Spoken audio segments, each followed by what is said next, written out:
ये सर ये 37 का क्या बना दे?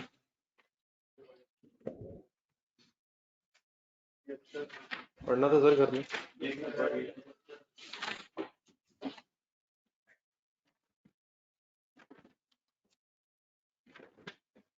पेज नंबर निकला 133।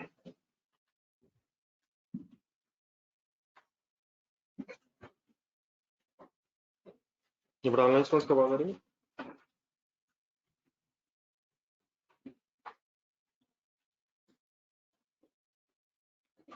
पेज नंबर 133 से। आज सर एक काम करो, ये कीजिएगा कि ये जो दो क्वेश्चंस हैं, इफ्रिक वन कॉस्ट मॉडल, इनको तो रिवाइज करके फिर पेज नंबर 437 पे आएगा।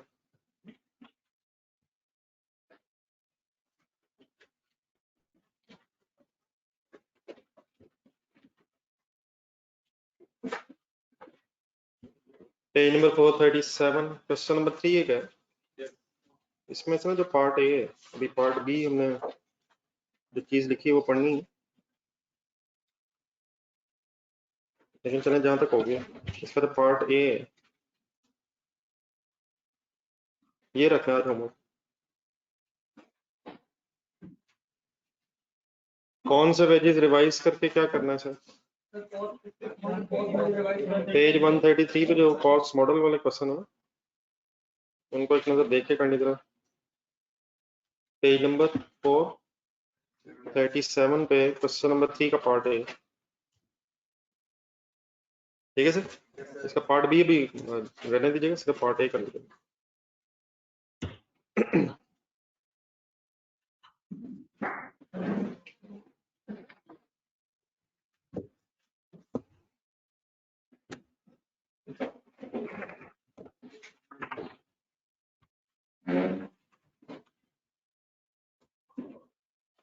इशू तो नहीं करनी जो पढ़ा है।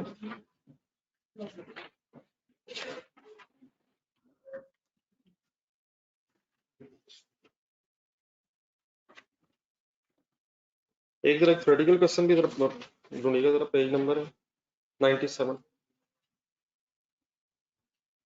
Page number 97।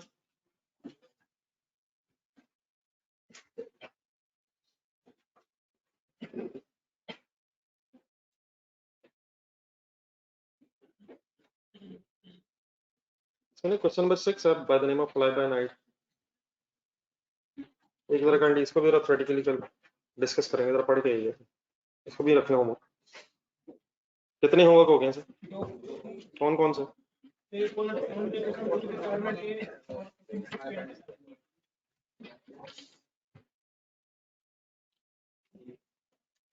पहले जरा एक दो दिन जरा और जरा थोड़ी सी प्रैक्टिस करना, तो मैं इस वीक में तो इन दो टॉपिक्स का एक टेस्ट रख लीजिएगा। और अब सही हो गया सर।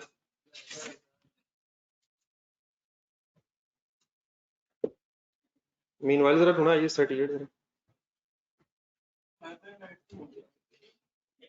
तो हमारा रहता है जी सर। जो डिविडेंड आफ्टर रिपोर्टिंग डेट और बिफोर ऑथराइजेशन डेट होता है, हम उसको डिस्क्लोज करते हैं जी जी, लेकिन सर उसको कितने सीओडी के लिए कितना चाहिए? सर वो हो गई पुरानी बात, और उसको छोड़ दें। तो वहां हुई थी बस, हो रहा ना। या तो सवाल सही करें या रहने दें। सवाल सही क्या है? कैश डिविडेंड को कंसिडर नहीं करते, बोनस डिविडेंड को कंसिडर करते हैं, ठीक है। तो अगले अगर इसे कंसिडर नहीं करेंगे तो अगले साल रेट्रोस्पेक्टिवली करना पड़ेगा। तो अगर इसी साल पता चल गया, ये वैसे कहाँ से अचानक ख्याल आ गया? हाँ, ये 38 का पेज नंबर बता दें सर।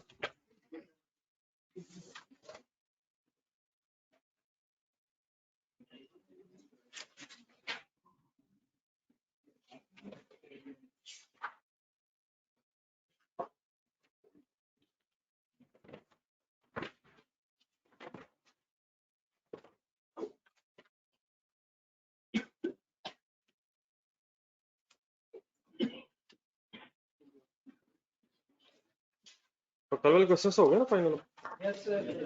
इंटेंजिबल एसेट्स है।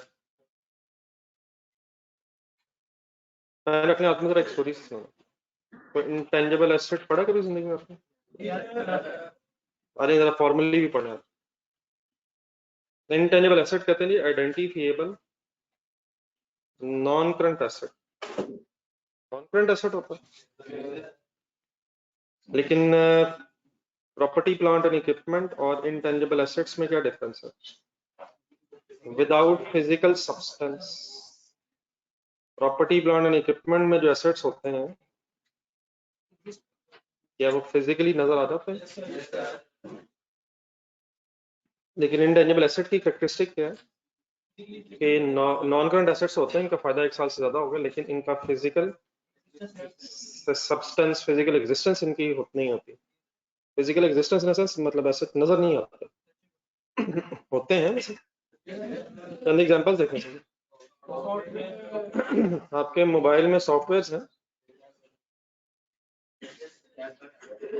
ये आपका मोबाइल में सॉफ्टवेयर हैं सर, तो 1-2 सॉफ्टवेयर मुझे दे दे निकाल के।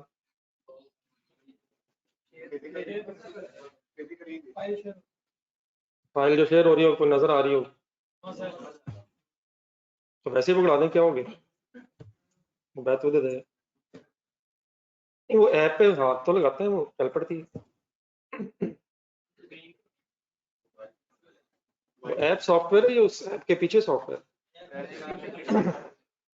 मतलब सीडीज में सॉफ्टवेयर होता है, लेकिन आप सीडी के पैसे तो नहीं देते, आप सीडी के अंदर जो नॉलेज छुपा हुआ है in the form of software उसके पैसे देते। तो टेंजिबल इंटेंजिबल। फिर मैन्युफैक्चरिंग लाइसेंस, चंद एक एग्जांपल जरा नीचे देखा। फॉर एग्जांपल कोई मेडिसिन कंपनी है, उसने कोई मेडिसिन बनानी है, गवर्नमेंट ने कहा है कि पहले हमसे लाइसेंस लें, फिर इस तरह की प्रोडक्ट्स आप पाकिस्तान में बना सकते हैं। तो ये जो लाइसेंस है किसी पेज पे लिखा होगा, परमिशन गवर्नमेंट का कोई ऑफिशियल होगा, उसने साइन किया होंगे, तो स्टैंप लगी होगी, तो पेज पे लिखा होगा this company has a permission to manufacture for example 500 kgs of the medicine, units of medicine. तो क्या ये पेज आपका एसेट है? अब इस पेज के आपने पैसे दिए होंगे परमिशन लेने के, sometimes for example 50 million 5 million आपने रुपीज इस कॉस्ट पे करके ये लाइसेंस लिए, तो ये इस सफ़े के पैसे दिए आपने। ये सफ़ा तो इटसेल्फ वर्थलेस था, इस पेज की तो कोई वैल्यू नहीं थी, लेकिन इस पेज पे किसी गवर्नमेंट के ऑफिशियल के साइन होने से और स्टैंप लग जाने से इस सफ़े की वर्थ बन गई। इस सफ़े के अंदर इन स्टैंप साइन होने से एक परमिशन छुप गई, तो वो परमिशन है जिसके पैसे दे रहे हैं। ठीक है, तो ये पेज तो मतलब उसमें सिर्फ लीगल डॉक्यूमेंटेशन है, अदरवाइज उस परमिशन के जो पैसे दे रहे हैं क्या उसे आप फिर कैपिटलाइज करेंगे? अगर इसका फायदा 1 साल से ज्यादा है, इसकी कॉस्ट मेजरेबल है, तो एक इंटेंजिबल एसेट के तौर पर रिकॉर्ड होगा। समझ आती है मेरी बात? तो ये लाइसेंसेज हैं, फिजिकल एसेट्स हैं। फिर इंपोर्ट लाइसेंस हो सकता है, मैन्युफैक्चरिंग के बाद इंपोर्ट लाइसेंस, एक्सपोर्ट लाइसेंस। एक और इसके साथ वर्ड समटाइम यूज हो जाता है एक्सपोर्ट कोटा, मींस गवर्नमेंट से आपने परमिशन ली है कि कितने, फॉर एग्जांपल गवर्नमेंट ने अलाउ किया है कि 5 लाख टन चीनी एक्सपोर्ट की जा सकती है, तो उसमें से आपने for example 1 lakh ton export करने का शेयर ले लिया है, वो जो शेयर होता है उसे समटाइम्स कोटा की बोला जाता है, सिंपली एक्सपोर्ट लाइसेंस है, इसकी भी फिर फीस होगी।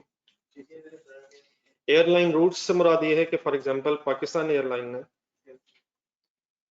यूरोपियन यूनियन में ऑपरेट करना है, मींस पीआईए के जहाज़ों ने लैंड करना है यूरोपियन यूनियन के कंट्रीज में, तो भी फिर परमिशन लेनी पड़ती है और रूट्स खरीदने पड़ते हैं, मतलब लैंडिंग राइट्स मिल जाए, तो उसकी भी पेमेंट होगी। समझ आती है? तो वंस अगेन अगर फॉर एग्जांपल 1 साल से ज़्यादा बेनिफिट होना है इसका, तो नॉन करंट एसेट है, ये भी परमिशन सॉर्ट ऑफ है। फिर ब्रॉडकास्टिंग लाइसेंस है, कुछ चैनल है तो चाहता है वो अपनी नशरियात जो है फॉर एग्जांपल अमेरिका में आम कर दे, उसके लिए फिर ब्रॉडकास्टिंग लाइसेंस लेने पड़ेंगे, सारी सारी सॉर्ट ऑफ परमिशन है। फिर इसी तरह अगर फॉर एग्जांपल कोई मैन्युफैक्चरिंग कंपनी है, कोई मेडिसिन कंपनी, उसने कोई मेडिसिन बनाने का फार्मूला बनाया है, जिस फार्मूले की बेसिस फॉर एग्जांपल कि अगर केमिकल ए को 40%, केमिकल बी के 30% और केमिकल सी के 30% के साथ मिक्स किया जाए तो एक मेडिसिन बन जाती है। तो ये जो मैंने पेज बनाई है क्या है? एक फॉर्मूला लिखा हुआ इसका। क्या ये फॉर्मूला पब्लिक कर देंगे ईमेल सोशल मीडिया पर दे देंगे? क्या इस फॉर्मूले को संभाल कर रखेंगे? क्यों? एक एसेट है। क्या ये सफा एसेट है? या इस सफे के ऊपर जो नॉलेज लिखा हो वो नॉलेज आपका एसेट है। तो इसको फिर मेडिसिन फार्मूला या समटाइम रेसिपीज बोला जाता है। एक तो रेसिपीज खाने पीने की होती हैं, लेकिन शायद वो भी एसेट ही है, लेकिन फिर खास तौर पर मेडिसिन के एंगल से बात हो रही कंपनीज की। तो these are some of the examples of intangible assets. इसमें से हर वक्त कम से कम एक सॉफ्टवेयर कम से कम ध्यान रखिएगा। ठीक है जी बाबू। तो पहले लाइन में दोबारा जाए जरा। What is an intangible asset? इसमें लिखा वर्ड आइडेंटिफिएबल। आइडेंटिफाई तो हो जाता है लेकिन ऐसा नजर नहीं आता। मतलब ये कहना कि है ही नहीं, है तो सही लेकिन आइडेंटिफिएबल तो है लेकिन फिजिकल एग्जिस्टेंस नहीं जी। वो और बाकी वर्ड आने पेटेंट्स, कॉपीराइट्स, वो भी। और देन इसके बाद एसेट डिफाइन करना जरा। एसेट एक रिसोर्स होता है जो बिजनेस के कंट्रोल में होता है, किसी पास्ट इवेंट की वजह से होता है या फ्यूचर इवेंट की वजह से होता है। बेनिफिट्स फ्यूचर में मिलने होते हैं लेकिन क्या एसेट आपके पास आ चुका होता है? पास्ट में आ चुका होता है सर। एक गाड़ी आपने लेनी है, वो भी तो आपका एसेट है। उससे फ्यूचर बेनिफिट्स नहीं मिलेंगे। गाड़ी आपने लेनी है लेकिन वो भी आपका एसेट क्यों नहीं है? वो आपके पास आई नहीं है। अगर आ गई है गाड़ी, पास्ट इवेंट हो गया, अब फ्यूचर अगर बेनिफिट्स मिलने तो एसेट है। वरना इस वक्त वो जिसके पास गाड़ी होगी उसका एसेट होगा। आपका कब बनेगा? स्टॉक आपका एसेट कब बनेगा? जब आपने ले लिया होगा और अभी फ्यूचर में आपने बेच के फायदा उठाना। तो एसेट क्या होता है सर? बिजनेस का एक ऐसा रिसोर्स जो बिजनेस के कंट्रोल का क्या मतलब है? हम चाहें उसे बेचें, हम चाहें इस्तेमाल करें, हम चाहें जहां मर्जी रखें। अगर फॉर एग्जांपल कोई गली में गाड़ी खड़ी है और जिसका दिल करे वो चाबी उसके ऊपर पड़ी गाड़ी के, मोहल्ले में जिसका दिल करे वो गाड़ी लेके जा सकता है, तो वो गाड़ी किसकी है? अच्छा, यहाँ ये नहीं लिखा हुआ owned by company. Lease asset भी हो सकता है लेकिन कंट्रोल में होना चाहिए। कंट्रोल मींस आप कह सके भाईजान ये गाड़ी मेरी है, किधर किधर। और अगर आप ये नहीं कह सकते फिर इसका मतलब गाड़ी आपके कंट्रोल में। तो एसेट वो रिसोर्स होता है जो हमारे कंट्रोल में होता है किसी पास्ट इवेंट की वजह से और उससे फ्यूचर बेनिफिट्स एक्सपेक्टेड होता है। देन आ जाए रिकॉग्निशन क्राइटेरिया मींस क्या होता है? रिकॉर्ड मतलब नहीं, रिकॉर्डिंग क्या क्या हो जाए तो एक एसेट डेबिट हो जाना चाहिए। मतलब क्या क्या हो जाए एक एसेट रिकॉर्ड हो जाए बाय डेबिटिंग। तो क्या क्या हो जाएगा? प्रोबेबल फ्यूचर बेनिफिट्स हो और cost can be measured reliably. अब ये वंस अगेन थ्योरेटिकल चीजें हैं, थोड़ा सा इसका बस आइडिया होना चाहिए। वंस अगेन स्टैंडर्ड्स में ये लिखा हुआ है जी सर। दो चीजें क्या है यहाँ पढ़ी हमने। जिस दिन आपको किसी रिसोर्स से बेनिफिट्स फ्यूचर में प्रोबेबल हो जाएं और उस एसेट की कॉस्ट मेजरेबल हो जाए तो आप उस एसेट को डेबिट कर सकते हैं। ये सेकंड क्राइटेरिया क्यों इंपॉर्टेंट है? आपने एक एंट्री करनी है अगर है तो अमाउंट भी चाहिए, तो अमाउंट रिलायबल होनी चाहिए। अगर तो एसेट को परचेज कर लिया आपने तो फिर तो जो परचेज प्राइस होगी वो एक रिलायबल फिगर होगी। लेकिन जो लास्ट पढ़ा था अभी हमने या जो फर्स्ट पढ़ा ऊपर एग्जांपल्स में, अगर सॉफ्टवेयर आप खुद से डेवलप कर लें या फार्मूला खुद से बना लें तब भी जो उनको बनाने की कॉस्ट आएगी अगर आप उसे प्लस कर लें और रिलायबल फिगर आ जाए तो आप इंटरनली जनरेटेड इंटेंजिबल एसेट्स भी रिकॉर्ड कर सकते हैं। जिस तरह को बिल्डिंग है, एक आपने बिल्डिंग खरीद ली है, क्या बिल्डिंग बना भी सकते हैं सर? और अगर अभी बन रही है तो वर्क इन प्रोसेस है। और इसी तरह अगर सॉफ्टवेयर अगर भी बन रहा है तो भी इन प्रोसेस का software in process, non current intangible asset in process. Formula बना रहे हैं तो फार्मूला भी इन प्रोसेस एसेट है। तो टेंजिबल एसेट्स की तरह की चीजें काफी सारी। So when to recognize an intangible asset? When it is probable future benefits and the cost can be measured reliably. Just like property, plant, equipment, intangible assets are also initially recorded at cost. लेकिन बहरहाल cost doesn't mean purchase price. अगर कोई software आपने किसी बाहर के मुल्क से खरीदा है और पाकिस्तान आते आते उसको टैक्सेस लग गए, नॉन रिफंडेबल टैक्सेस, इस सॉफ्टवेयर को अगर इंटीग्रेट करना अपने सिस्टम्स के साथ तो इंटीग्रेशन कॉस्ट, इंस्टॉलेशन कॉस्ट, ठीक है, वो सारे खर्चे जो एसेट को वर्किंग कंडीशन में लाने के लिए इंकर होंगे वो सारे कॉस्ट का हिस्सा बन जाएंगे। और इसकी फिर एक डिटेल आएगी, वो पैरा नंबर्स लिखे हुए हैं। बहरहाल आइए 16 के साथ फिलहाल ध्यान रखते हैं। देन आ जाएंगे गुडविल।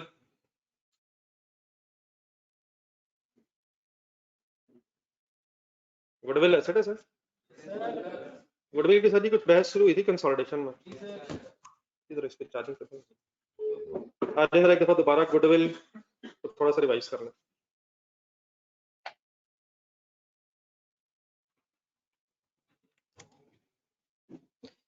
गुडविल सर जी दो तरह की होती हैं, इंटरनली जनरेटेड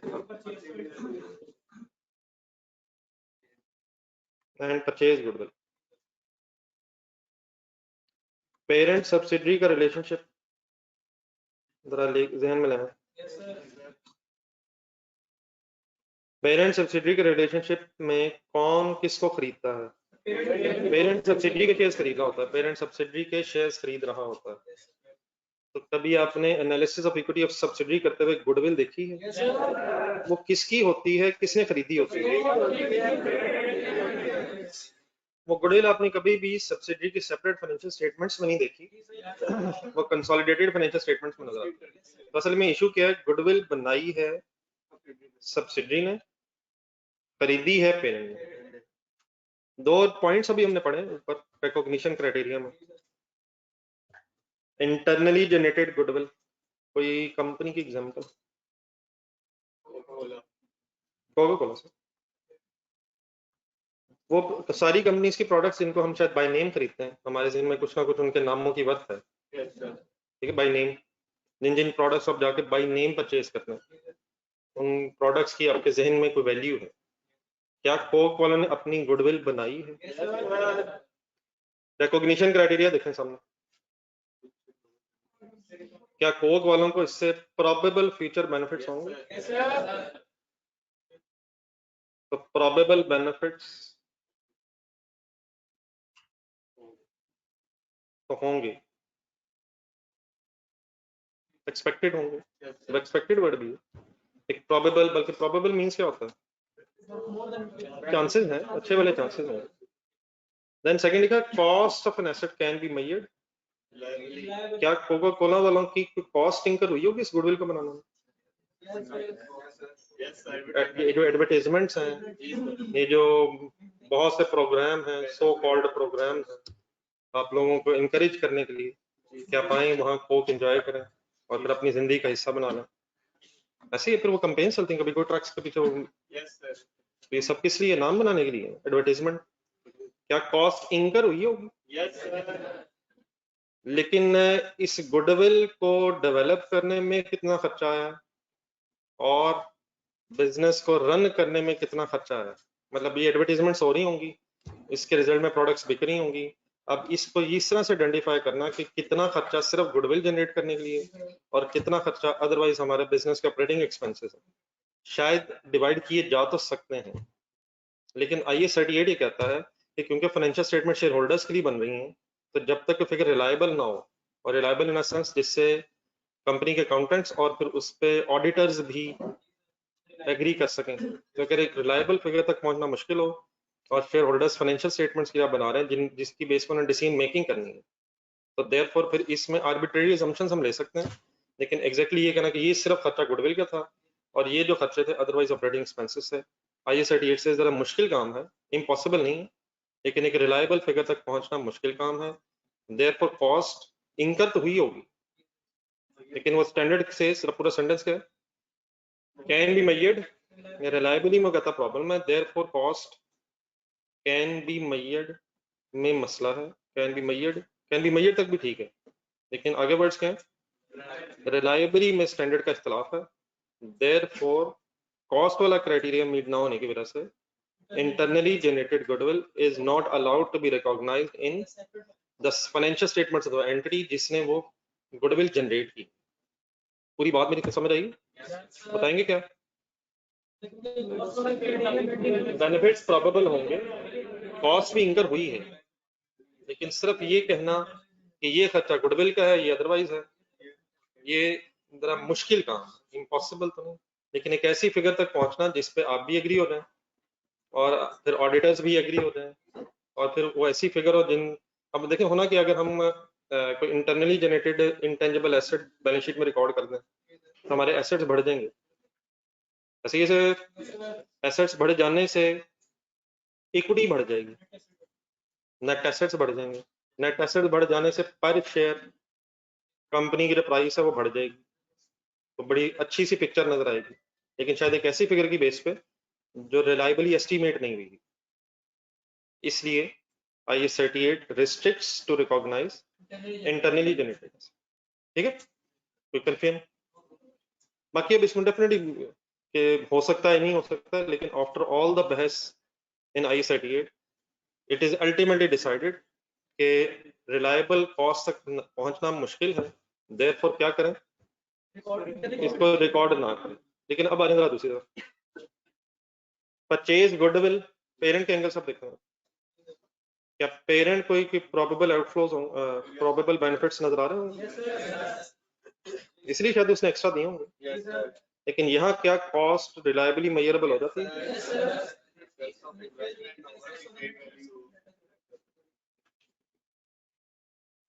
अब यहाँ प्रॉपर एक वर्किंग करते हैं, fair value of net assets पे कॉस्ट गिवन होती है और उसका जो डिफरेंस होता है वो फिर हम गुडविल किसी रिलायबल ऐसी फिगर तक पहुंच सकते हैं जिसे आप भी एग्री कर देंगे, और मैं भी कर सकता हूँ थर्ड पार्टी की, तो इसमें आर्बिट्रेरी अजम्पशंस इन्वॉल्व नहीं है।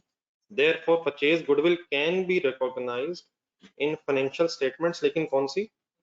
Consolidated financial statements as per IFRS 3 and 10। तो ये वाली बात भी जरा एक मिनट मेरी पूरी समझिएगा। असल में जो IAS 38 है वो डील करता है सेपरेट फाइनेंशियल स्टेटमेंट से, तो सेपरेट फाइनेंशियल स्टेटमेंट्स के मुताबिक वो इंटरनली जनरेटेड गुडविल पे बहस करता है, तो ये किस स्टैंडर्ड के मुताबिक रिकॉर्ड करने की परमिशन नहीं है? IAS 38।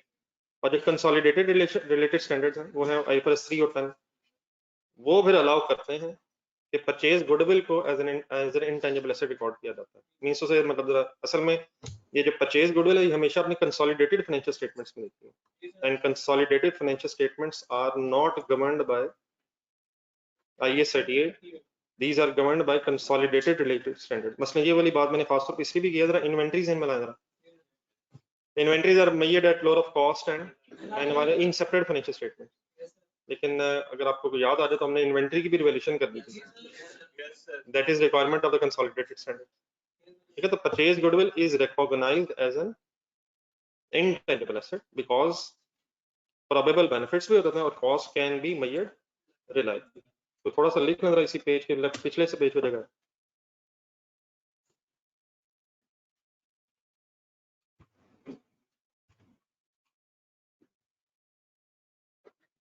या इसके साथ ही दरमियान में भी रहेगा शायद पेज नंबर 370 जहां ये वर्ड्स हैं गुडविल।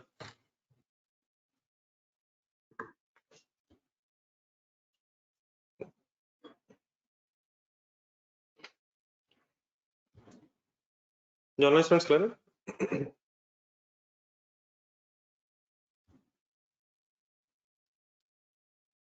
अगले एक या दो दिन ना जरा सीरियसली कर लिया, अभी आपने IAS 37 में रहना है, उसके बाद फिर शायद हमें 2-3 दिन बाद फिर हमें दोबारा मेन टॉपिक्स की तरफ वापस जाना है, तो इन दिनों को जरा यूटिलाइज कर लीजिएगा रिगार्डिंग जरा थ्योरेटिकली IAS 37, ठीक है? ठीक है सर, ये सब चीजें सभी इंपॉर्टेंट होती हैं सर।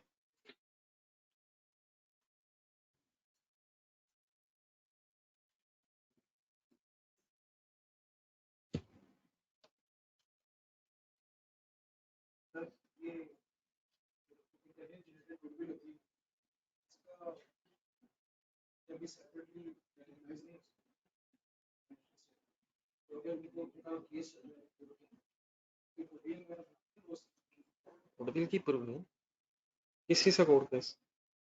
जब एक एसेट ही नहीं बना तो उसमें रिडक्शन कैसे रिकॉर्ड करेंगे? आपकी बुक्स में एसेट गुडविल का 0 पे आ रहा है, अब कोर्ट अगर में केस चला तो कितना के नीचे आ जाएगी? ऑलरेडी 0 पे।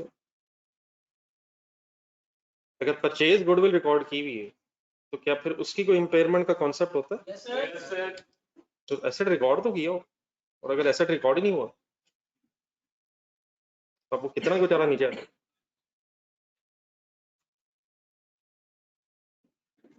ठीक है, ऑलरेडी 0 है। What should be the carrying amount of internally generated goodwill always? तो बेटा 0 सब नीचे तो नहीं जाना, इतना नीचे के लाइबिलिटी बन जाए। इसमें 0 मीन्स क्या? एसेट 0 पर डेबिट बैलेंस 0 है, और नीचे जाने का मतलब अल्लाह करे अब ये लाभ भी ना। हाँ, अगर पैसे देने पड़ेंगे वो उसकी प्रोविजन है, फिर वो फॉर एग्जांपल कोई कोर्ट केस सेटल करने में वो फिर लाइबिलिटी लगा। नोटेड है सर? एक नजर जरा देख लीजिए, आपकी बुक में भी लिखा होगा internally generated goodwill.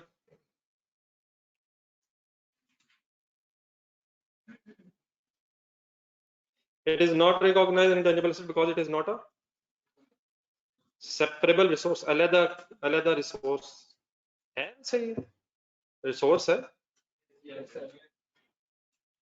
that can be measured, वो कहते हैं that can be measured liability।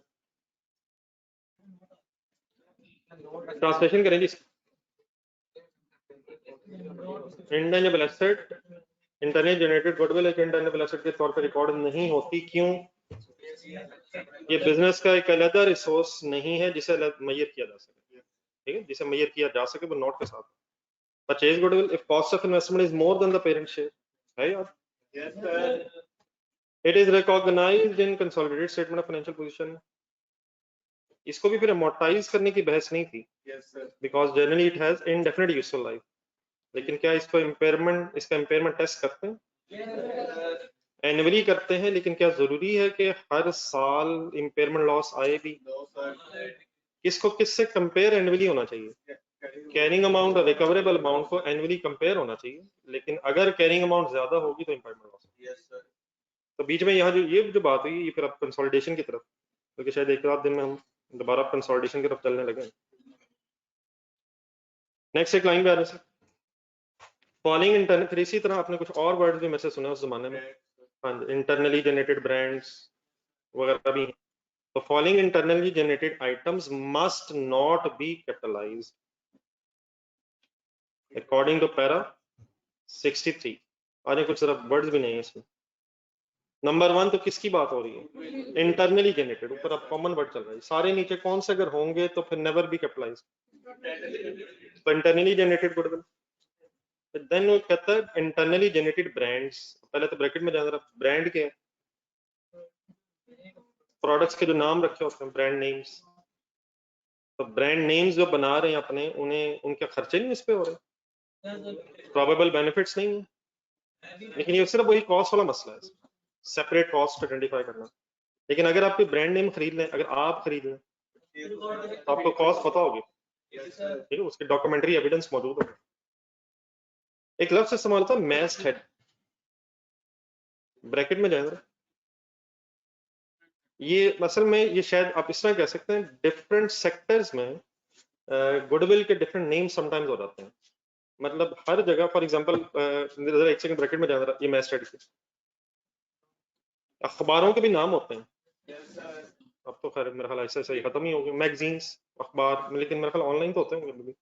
आप कोई खास अखबार क्लिक करते होंगे किसी खास पेज पे जाके, तो आप उस खास पेज पे जाके या उस खास अखबार का नाम लेकर खरीद रहे हैं, तो क्या आपके जहन में उस नाम वाले अखबार की कोई वैल्यू है? आप उसमें समझते होंगे सच्ची खबरें हैं। तो अगर आप वो खास अखबार, हर अखबार पर नहीं जा रहे हैं, तो क्या वो जो अखबार वालों ने अपना नाम या मैगजीन वालों ने अपना नाम बनाया है, तो वो उनका इंटरनली जनरेटेड एसेट नहीं है? सही है सर। अब उसको भी ब्रांड बोला जा सकता है शायद, न्यूज डॉन ब्रांड नेम्स। लेकिन इस पब्लिशिंग इंडस्ट्री में रादर देन के वर्ड इस्तेमाल किया ब्रांड नेम, यहाँ खास लफ्ज का इस्तेमाल होता है। मैं ये है वही ब्रांड्स ही हैं, लेकिन इस पब्लिशिंग इंडस्ट्री में ब्रांड नेम की जगह वर्ड इस्तेमाल होता है इंटरनली जनरेटेड मैसेज। क्या सेंस देगा ये कि ये भी मतलब ये भी internally generated sort of goodwill type ही है, लेकिन किस सेक्टर में कोई खास नाम क्या होगा?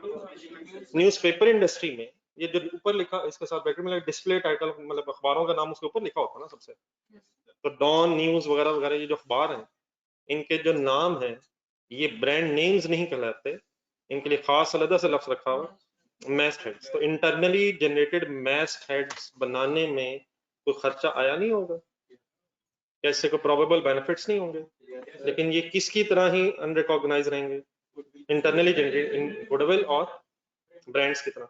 लेकिन अगर कोई अखबार खरीद ले, अखबार एक नहीं, डॉन अखबार का मतलब सेटअप खरीद ले, तो उसके लिए फिर ये परचेज्ड मैस्टेड बन जाएगा। तो in that case it will be recognized just like internally sorry purchase brands. Subsidies में आपने सब्सिडी वाले सवाल का ज़हन में लाया, आपने वहाँ परचेज ब्रांड्स देखे हैं वैसे? क्या अगर परचेज ब्रांड हो तो सब्सिडी के फाइनेंशियल स्टेटमेंट में आ रहे होंगे सर? अगर सब्सिडी ने अगर ब्रांड परचेज किया हुआ है उसकी कैरिंग अमाउंट आ रही होगी, और उसकी अगर फेयर वैल्यू एडजस्टमेंट है तो वो बिल्कुल उसी तरह हो जाएगी जिस तरह प्रॉपर्टी प्लांट इक्विपमेंट की होती है। लेकिन क्या सब्सिडी का अपना भी कोई इंटरनली जनरेटेड ब्रांड हो सकता है? उसकी कैरिंग अमाउंट जीरो।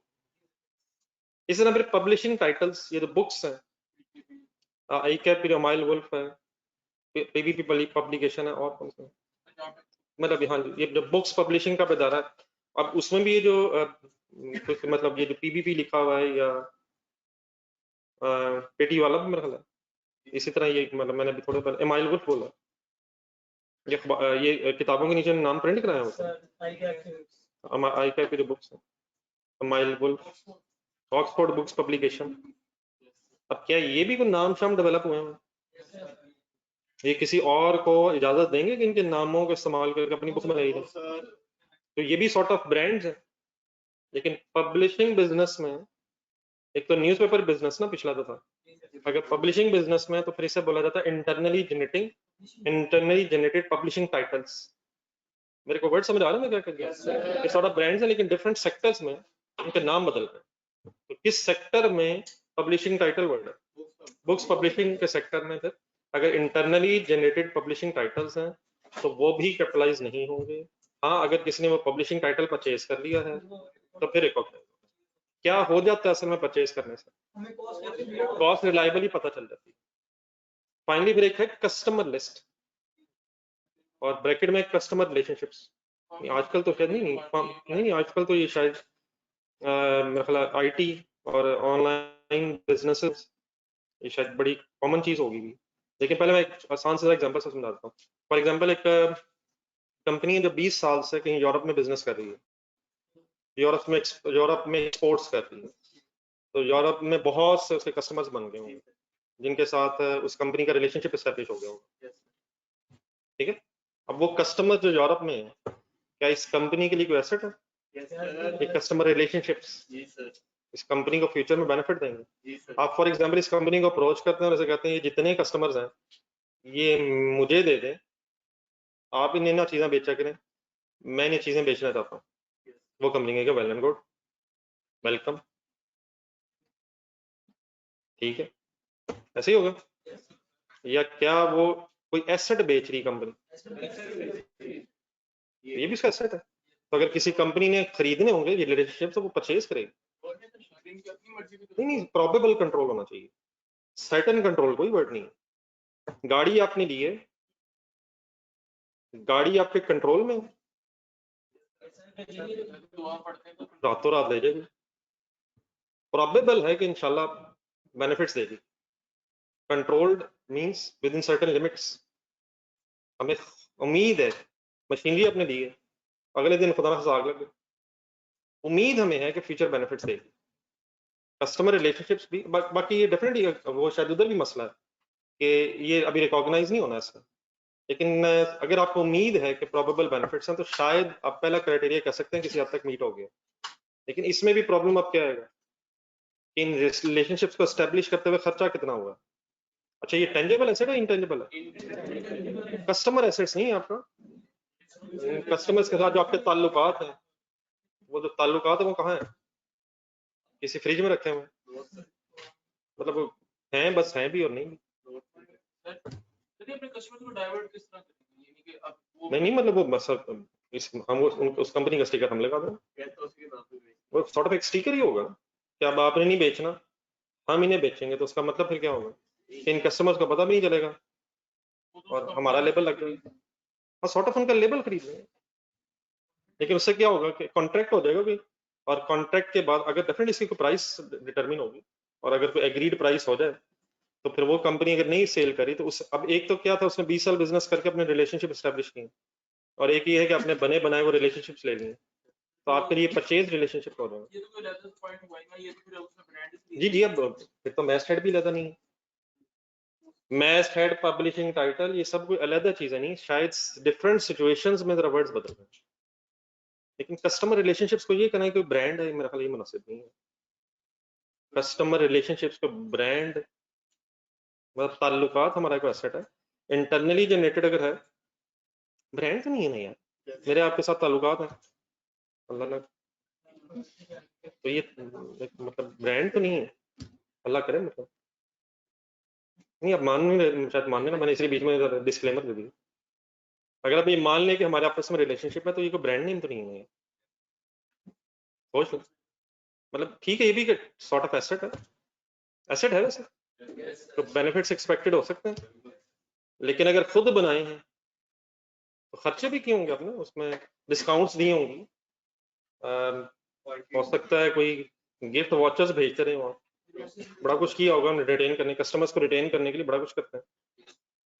एक शुरू के दिनों में हो सकता है आपने इवन एक्सेसिव डिस्काउंट्स दिए उनको अपना बनाने के लिए, तो Aahista Aahista Aahista Aahista over a period of time उन लोगों के जहनों में एस्टेब्लिश हो गया होगा कि ये जो कंपनी है इसकी प्रोडक्ट्स क्वालिटी वाली होती हैं, तो एक एस्टेब्लिश हो गया आपका रिलेशनशिप, अब वो विलिंगली आराम से अपनी चीजें खरीद लेते हैं। लेकिन अगर आप बनी बनाई खरीद बना ये रिलेशनशिप से खरीद लें तो आपके लिए परचेज होगा, और इन दैट केस फिर आप इसे कैपिटलाइज कर सकते हैं, तो वो बेनिफिट्स ना सिर्फ प्रोबेबल बेनिफिट्स हैं। नहीं सर, कंट्रोल के बाद बेनिफिट्स भी तो आगे आने हैं, from which future benefits are expected. Control doesn't means कि, हाँ, कंट्रोल का मतलब सिर्फ ये है कि हम दूसरों को रोक सकते हैं कि आप ये चीज इस्तेमाल नहीं कर सकते।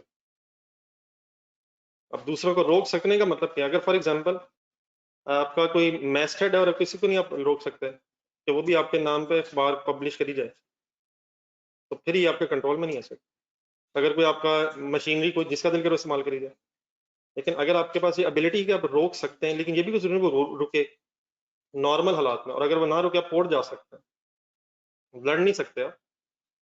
अगर ये राइट रखते हैं आपके बाप, कोर्ट जाके कह सकें भाईजान मेरा एसेट इस्तेमाल करी जाए, ऐसे रोकें, बस हमें ये कंट्रोल है। कंट्रोल डजंट शायद मीन्स कि बस वो अब कोई और इस्तेमाल कर ही नहीं पाएगा, लेकिन कंट्रोल कि हम एबिलिटी रखते हैं कि लोगों को कह सकें कि ये एसेट हमारा, ठीक है, आम आम हालात में। एक्सेप्शंस आर देयर, गाड़ी हमारी होती है लेकिन आपने सुने होगा कुछ छीन के ले गए, तो कहेंगे हम यही कि हमारे कंट्रोल में है, लेकिन वो किसी और के कंट्रोल में चली गई। ये चीजें मिसलीडिंग भी तो होती है ना, देखिए कोई ब्रांड है उसके पीछे छोटा सा न्यू लगा देते हैं, तो वो ये निकल लगता है देखने में तो इस तरह लगता है कि ये वही प्रोडक्ट नहीं, लेकिन फिर आप अखबारों में देखते होंगे कि लोग उसके खिलाफ अखबार में ऐड दे के फिर कोर्ट में पहुंच जाते हैं कि ये हमारे ही नाम का मिस यूज कर रहे हैं। हमने तो न्यू लगाया हुआ है, आपका नाम नहीं नहीं, वो कोर्ट में केस चलता है, वो फिर रिजेंबलिंग भी अलाउड। ये आप जब एक लफ्ज इस्तेमाल करते हैं पेटेंट, पेटेंट यही है कि आपने जिस स्टाइल में अपना नाम लिखा होता है, मतलब वो भी रजिस्टर करवा लेते हैं जिस तरीके से लिखा होता है, तो ये सब कुछ फिर आपका एसेट होता है। तो पेटेंट करवा लेने का मतलब होता है कि आपने अपना वो डिजाइन रजिस्टर करवा लिया। मेडिसिन कंपनीज अपना नाम जो रखती हैं वो भी फिर उसका पेटेंट ले लेती हैं। पेटेंट का मतलब होता है कि आपने ये नाम रजिस्टर करवा लिया, और अगर फॉर एग्जाम्पल कोई उस तरह का या उस तरह का रिजेंबलिंग नाम रखता है तो आप कोर्ट जा सकते हैं। उसे रोकने का मतलब यही है कि हम कोर्ट जा सकते हैं, ऐसे करके नहीं रोकेंगे उसे। कैसे रोकेंगे जी? नहीं नहीं नहीं, एससीसीपी तो कंपनी का नाम है ना, एक क्या ब्रांड का नाम, एससीसीपी मेरे ख्याल उससे लिंक नहीं है। नहीं सर, वो तो कंपनी का नाम है ना, फॉर एग्जांपल कंपनी का नाम आपका है एबीसी एंड कंपनी, इसकी बात नहीं हो रही। कंपनी का नाम होना एक और चीज है, एक है प्रोडक्ट का वो जो प्रोडक्ट का, जैसा मेडिसिन का एक नाम होता है, एक मेडिसिन कंपनी होती है और अपनी अलग अलग प्रोडक्ट्स के नाम रखती है, हर प्रोडक्ट का अलग अलग नाम, हर मेडिसिन का नाम, तो उस मेडिसिन के नाम को रजिस्टर करवाया जाता है। कंपनी का नाम तो डेफिनेटली वो ठीक है आपकी बात, कि वो तो एससीसीपीसी का तो चेक कर लेगी और किसी और कंपनी को आपका नाम नहीं रखने देगी। कंपनी के नाम की बात नहीं हो रही, प्रोडक्ट के नाम की बात हो रही, समझ रहे हैं? प्रोडक्ट का नाम, तो जिस तरह ये जूतों वाली कंपनी खास तौर पे, ये जो शूज कंपनीज, बाटा का बाला हो जाता हाँ तो मतलब ये डेफिनेटली नहीं, अलाउड नहीं है, लेकिन बहरहाल अगर कोई रख ले तो आपका अगर आप कोर्ट नहीं जा सकते फॉर एग्जांपल, तो इसका मतलब फिर ये आपका जो नाम शाम है ये आपके कंट्रोल में नहीं, और मीसो से जिसका जो दिल कर वो करी जाए, तो ये आपका फिर कंट्रोल में एसेट नहीं। लेकिन अगर आप ये राइट रखते हैं कि आप उसके अगेंस्ट कोर्ट में जाके प्ली ले सकते हैं कि ये इस तरह का नाम मैंने रजिस्टर करवाया हो, तो देयरफॉर इन्हें रोका जाए, it means you have a control. वो बोला है मैंने फ्रेंचाइज के लिए लोग नहीं वो फ्रेंचाइज नहीं है, फ्रेंचाइज खरीद रहे हैं, वो खुद बेच रहे हैं। वो तो ये तो जिस तरह फॉर एग्जांपल ये स्कूल्स हैं, वो मेरा ज्यादा बेहतर रहेगी एग्जांपल, ये पंजाब ग्रुप ऑफ कॉलेजेस हैं या लाइट स्कूल वगैरह हैं, वो तो खुद बेचते हैं अपना, तो वो ऐसा ये है कि अपना पैसे ले लेते हैं, वो आपके लिए वो परचेज ब्रांड है, लेकिन वो पूरा ब्रांड नहीं बिका है, आपने तो उनका एक सर्टेन एरिया में शायद स्कूल खोलने की परमिशन ली है। रिलेशनशिप में आ रहे हैं हम नहीं कस्टमर रिलेशनशिप मेरा ख्याल नहीं है, वो शायद ब्रांड नेम्स में कहीं आएगा, अलाइड स्कूल। कस्टमर रिलेशनशिप्स जो हैं, जो जिन्हें आप चीजें बेच रहे हैं, उनके साथ जो आपके कस्टमर्स के साथ रिलेशनशिप एस्टेब्लिश होगा, वो शायद एक अलग से कैसेट। अगर आप सेल कर रहे हैं, चीजें बेच रहे हैं या सर्विसेज दे रहे हैं, तो ये मेरा ख्याल है उस एंगल से उनकी जगह हम नहीं बेच रहे। अगर वो उनको रोक, अगर for example purchase customer relationships का मीनिंग होगा कि अब वो कंपनी जिसने ये रिलेशनशिप बनाए थे वो नहीं बेचेगी प्रोडक्ट्स इन्हें और आप बेचेंगे, मीन्स उससे वो रिलेशनशिप्स बने बनाए आप खरीद लेंगे। एक है कि relationships over a period of time बनाए गए हैं, और एक है कि इन रिलेशनशिप्स को बना बनाया खरीद लिया जाए। तो अगर ये परचेज कस्टमर रिलेशनशिप्स हैं, तो ये बिल्कुल उसी तरह से हो जाएगा जिस तरह परचेज ब्रांड है, तो इसकी फिर कैपिटलाइजेशन हो जाएगी। लेकिन अगर इंटरनली जनरेटेड कस्टमर लिस्ट, अच्छा ये कस्टमर लिस्ट का सिंपली मीनिंग ये है कि फॉर एग्जांपल एक पेज पे कस्टमर्स के नाम लिखे हुए हैं, लेकिन उन कस्टमर्स के नाम लिखने का मतलब ये है कि इनके साथ आपके रिलेशनशिप्स हैं, तो वो जो असल में रिलेशनशिप्स है ना कस्टमर्स के साथ, वो आप पैसा का, ठीक।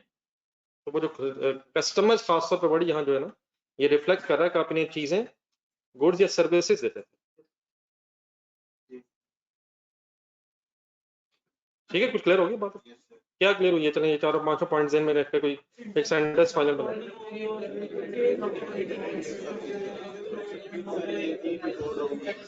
Internally generated goodwill, internally generated brands, masthead, publishing title, customer relationships are not allowed to be recognized as an intangible asset. Next line that underline करें.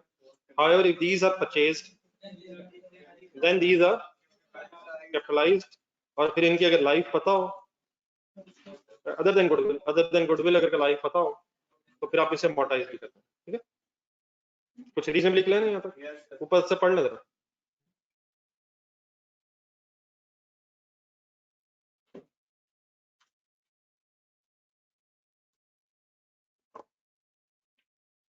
पेज पूरा हो गया सर? चैनल का नाम भी ब्रांड है। नहीं, अब जरूरी नहीं कि हम खींच तान के उसे ब्रांड बना दें, तो नया नाम रख लेते हैं, कुछ और बना लेंगे, ये एक्सेट्रा कर लेते हैं।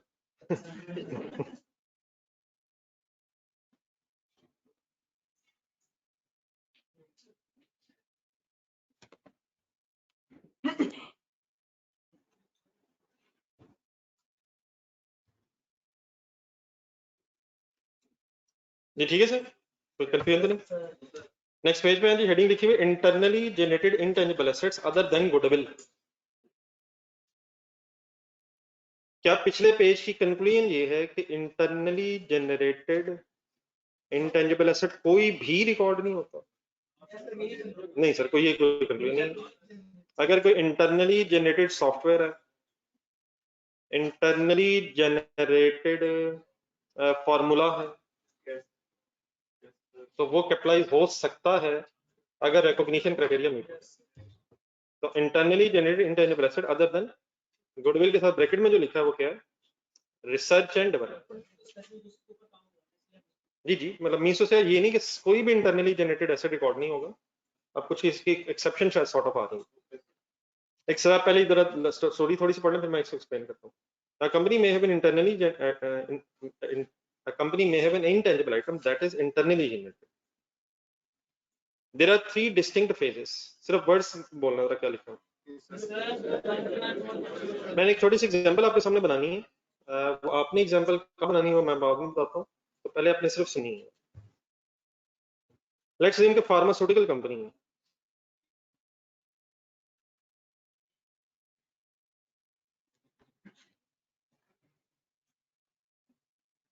तो क्या होती है फार्मास्यूटिकल कंपनी? दवाइयां बनाने वाली मेडिसिन कंपनी। मेडिसिन कंपनी है सपोज, नहीं मतलब कोई कंपनी का नाम चले,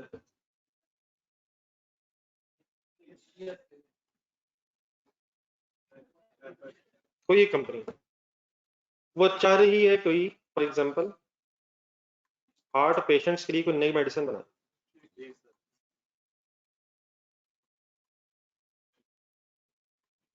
हार्ट पेशेंट्स के लिए कोई न्यू मेडिसिन,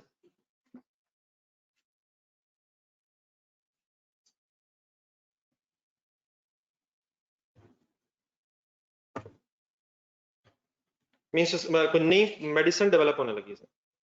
कैसे करेंगे? फार्मूला कैसे बनाएंगे? तो कागज पेंसिल पकड़ेंगे, बिस्मिल्लाहिर्रहमानिर्रहीम अल्हम्दुलिल्लाहि रब्बिल आलमीन। ये जो कंपनीज होती हैं जिन्होंने कॉन्टिन्यूसली रिसर्च करके कोई नई नई प्रोडक्ट्स बनानी हो, तो इनके लिए फिर इन कंपनीज में एक अलग से रिसर्च एंड डेवलपमेंट डिपार्टमेंट बनाया जाता है, in addition to factory and head office. Factory और हेड ऑफिस तो शायद हर मैन्युफैक्चरिंग ऑर्गेनाइजेशन में होंगे। फैक्ट्री में प्रोडक्शन होगी, हेड ऑफिस में बिजनेस एडमिनिस्ट्रेशन होगी, सेलिंग डिपार्टमेंट्स होंगे। इतना तो आई होप हमें आइडिया हो। लेकिन in addition to these two areas, कौन से? फैक्ट्री एंड हेड ऑफिस, जिन कंपनीज ने कॉन्टिन्यूसली रिसर्च एंड डेवलपमेंट करके नई नई प्रोडक्ट्स इनोवेशंस करनी है, उन्हें फिर रिसर्च एंड डेवलपमेंट डिपार्टमेंट्स अलग बनाने पड़ते हैं। आज अगर हमारा फोकस होगा जरा रिसर्च एंड डेवलपमेंट डिपार्टमेंट पर,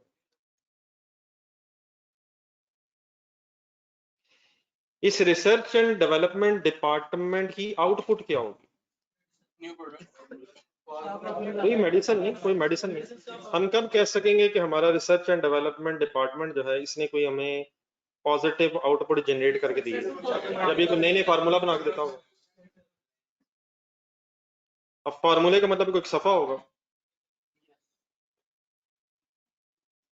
सफा होगा, उसके ऊपर कुछ केमिकल्स लिखे होंगे, मेडिसिन जड़ी बूटियां लिखी होंगी। मैं एबीसी केमिकल्स अज्यूम कर रहा हूँ, फॉर एग्जांपल 50%, 35%, 15%। तो क्या ये इतना बड़ा डिपार्टमेंट, अभी मैं इसके और अभी डेप्थ में लेके जाता हूँ आपको, सिर्फ इसलिए कि फार्मूला बन जाए? यस सर, सिर्फ इसलिए, और इसका कोई काम नहीं होगा। इसका सोल ऑब्जेक्टिव ये होगा कि ये हमें रिसर्च करके कोई एक फार्मूला पकड़ा दें जिसको फिर हम प्रोडक्शन मैनेजर के हवाले कर दें, और प्रोडक्शन मैनेजर उस फार्मूले को गौर से देख देख के प्रोडक्शन करता रहे। नहीं वो तो इन्हीं का काम होगा। ये फार्मूला कब हम कहेंगे डेवलप हो गया? जब ये फाइनल हो गया होगा, इसकी टेस्टिंग हो गई होगी, डायरेक्टली इंसानों पे नहीं। वो सारी मैं अभी बताता हूँ आपको, इस रिसर्च एंड डेवलपमेंट डिपार्टमेंट के अंदर क्या क्या होता रहा होगा। लेकिन इससे निकलेगा क्या? एक फाइन, जब ये फार्मूला क्या है हमने डेवलप कर लिया, तो मतलब क्या होगा? ये एक ऐसा मिक्स होगा प्रोडक्ट्स का जिनकी बेस पे हम कमर्शियल प्रोडक्शन कर सकते हैं। किस वक्त ये फार्मूला फैक्ट्री में प्रोडक्शन मैनेजर के हवाले होगा? जब कमर्शियली वो उसे बना के फिर फैक्ट्री में क्या होगा? यहाँ इन्वेंट्रीज बने। हाँ जी, यहाँ inventories for commercial production. Commercial production means क्या? हम कमर्शियली प्रोड्यूस करके लोगों को बेच सकते हैं, तो यहाँ फिर इन्वेंट्रीज बनेगी, इन्वेंट्रीज पे सेल होंगी। लेकिन उसने वो स्टॉक बनाना कैसे है? एक फार्मूला के बेस। या फैक्ट्री के अंदर एक्सपेरिमेंट्स नहीं, एक्सपेरिमेंट्स तो कहाँ से होके फाइनल होगा। और ये भी हो सकता है कि रिसर्च एंड डेवलपमेंट डिपार्टमेंट में सालों गुजर जाने के बाद पता चले कि रिसर्च अनसक्सेसफुल रही। जरूरी नहीं, लेकिन अगर रिसर्च सक्सेसफुल हो भी गई, रिसर्च एंड डेवलपमेंट सक्सेसफुल हो भी गई, तो निकलेगा यहाँ से क्या? एक नॉलेज निकलेगा बाहर, यहाँ से नॉलेज बाहर आएगा। उस नॉलेज को फिर आप यूज करके फैक्ट्री में मेडिसिन बनाएंगे और फिर उसे कमर्शियली बेचेंगे। ठीक है, तो लेकिन एक सेकंड मेरा ख्याल दोबारा जरा रिसर्च एंड डेवलपमेंट डिपार्टमेंट के अंदर जाने की जरूरत है। ये अपने ही समझे सर, क्या क्या होगा इसमें? सबसे पहले तो सर लैंड होगी कोई, ये किसी जमीन पे होगा सर, या रेंटेड प्लेस होगी लेकिन जमीन होगी, हो सकता है ओन्ड लैंड हो, जमीन के ऊपर होगा, फिर इसकी कोई बिल्डिंग होगी। हमारा काम फार्मूला बनाना नहीं है, आप अकाउंटेंट बने। बिल्डिंग बन गई, अब इक्विपमेंट्स होंगे, फर्नीचर होगा। नहीं वो 1 मिनट आता है उसका, जरा पहले प्रॉपर्टी प्लान इक्विपमेंट पूरे करना। फर्नीचर इक्विपमेंट्स, बचपन में आपने मैट्रिक में, अगर एफएससी में नहीं भी, मैट्रिक तक तो सबको शौक होता था कि हम शायद पता नहीं क्या बन जाएंगे, तो वो शीशे की वो सॉर्ट ऑफ लैब शायद में गए होंगे आप। ठीक है, इक्विपमेंट्स होंगे, जो एम्प्लॉइज होंगे वो ठीक ठाक सैलरियां लेते होंगे, यहाँ पे ठीक ठाक एक्सपर्ट किस्म के साइंटिस्ट टाइप होंगे लोग, हो सकता है आपने उन्हें व्हीकल्स दी हो, गाड़ियां दी हो, एक्सेट्रा। ये तो हो गए कुछ फिक्स एसेट्स। ये भी हो सकता है कि जिस तरह की आप कोई रिसर्च करना चाहते हैं, इसके लिए कोई गवर्नमेंट से आपको लाइसेंस लेना पड़ा होगा, तो ये इंटेंजिबल एसेट भी हो सकता है। और फिर उसकी अमोर्टाइजेशन 5-6 साल उसकी लाइफ है, सपोज 5-6 साल बाद अपने लाइसेंस रिन्यू करवाना। सर वो साइंटिस्ट की इंटेलेक्चुअल प्रॉपर्टी भी तो होती है। लेकिन साइंटिस्ट की इंटेलेक्चुअल प्रॉपर्टी, मेरा ख्याल है कि साइंटिस्ट खुद उससे कंसर्न होंगे, हम अपने इस फार्मूले से कंसर्न होंगे। किसी और से नहीं, वो पाकिस्तान में नहीं होता यार, मैं पाकिस्तान से बाहर निकल जाते हैं फौरन। पाकिस्तान में कैसे हो सकता है एक शख्स एक जगह एम्प्लॉय है और वहां के सीक्रेट्स बेची जाए? ना करिए, छोड़ दो ये ड्रामे फिल्में देखने। ये उसके बाद आ रहे साइंटिस्ट। अब साइंटिस्ट जो है, साइंटिस्ट भी हमारा एसेट है।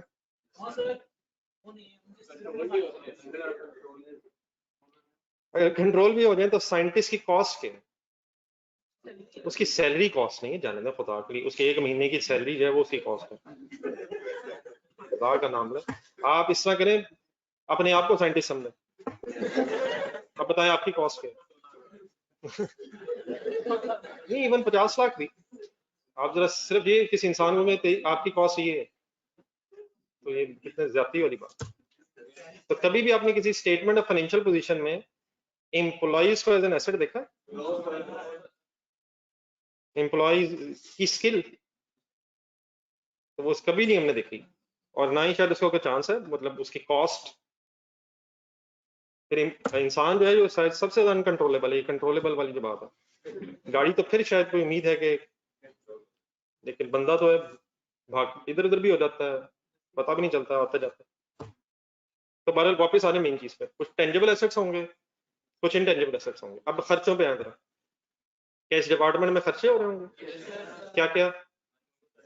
सैलरीज, यूटिलिटीज, एंटरटेनमेंट, बोली जाए सर, 4-5 तो बोल रहे। डेप्रिसिएशन, हाँ जी, मटेरियल्स, ये कुछ जड़ी बूटियां वगैरह भी इस्तेमाल करते होंगे, chemicals, materials, amortisation, depreciation, amortisation, utilities. अगर आपके पास पैसे नहीं थे और आपने ये जो डिपार्टमेंट बनाया, ये कोई लोन लेके बनाया है, बोरिंग कॉस्ट, हाँ जी, अगर फॉर एग्जांपल अपनी स्पेस नहीं है, रेंट होगा। Insurance of assets, repair and maintenance, जी, एक्सेट्रा। हाँ मतलब ठीक है, मतलब डेफिनेटली एक समझने के लिए मैं एक लिस्ट बना रहा हूँ। तो यहाँ पे बहुत से एसेट्स होंगे, टेंजिबल भी होंगे, इंटेंजिबल भी होंगे, खर्चे भी होंगे। ठीक है, तो अब ये डिपार्टमेंट सामने आ गए हमारे, इसमें लोग घूम फिर रहे हैं, इसमें हो क्या रहा होगा? नहीं, इसमें इस सारी स्टोरी में ये जो रिसर्च एंड डेवलपमेंट डिपार्टमेंट में काम हो रहा होगा, ये 2 मेन फेजेस से गुजर के कमर्शियल प्रोडक्शन तक जाएगा। अब ये जरा बात करा अकाउंटिंग पॉइंट ऑफ व्यू से गौर से सुनो। जी सर। सबसे पहले कोई भी अगर अपने प्रोजेक्ट चलाना है तो एक होगी रिसर्च फेज। जी सर। फिर अगर रिसर्च फेज सक्सेसफुल हो जाए तो नेक्स्ट फेज होती है डेवलपमेंट फेज। अब डेवलपमेंट फेज वही है जो टेस्टिंग वगैरह। इनिशियली पहले कोई फार्मूला आएगा, फिर वो इंसानों पे डायरेक्टली इस्तेमाल नहीं होगा, फिर वो पहले वगैरह वगैरह पे टेस्ट करके रिफाइन करके फिर अप्रूवल लेके अगर ये सारे प्रोसेसेस कंप्लीट हो जाए फिर डेवलपमेंट फेज सक्सेसफुल अगर होगी तो कमर्शियल प्रोडक्शन फेज की बारी आएगी। तो there are 3 sort of stages या 2 stages before commercial production stage आ जाए। सबसे पहले क्या होता है, एक रिसर्च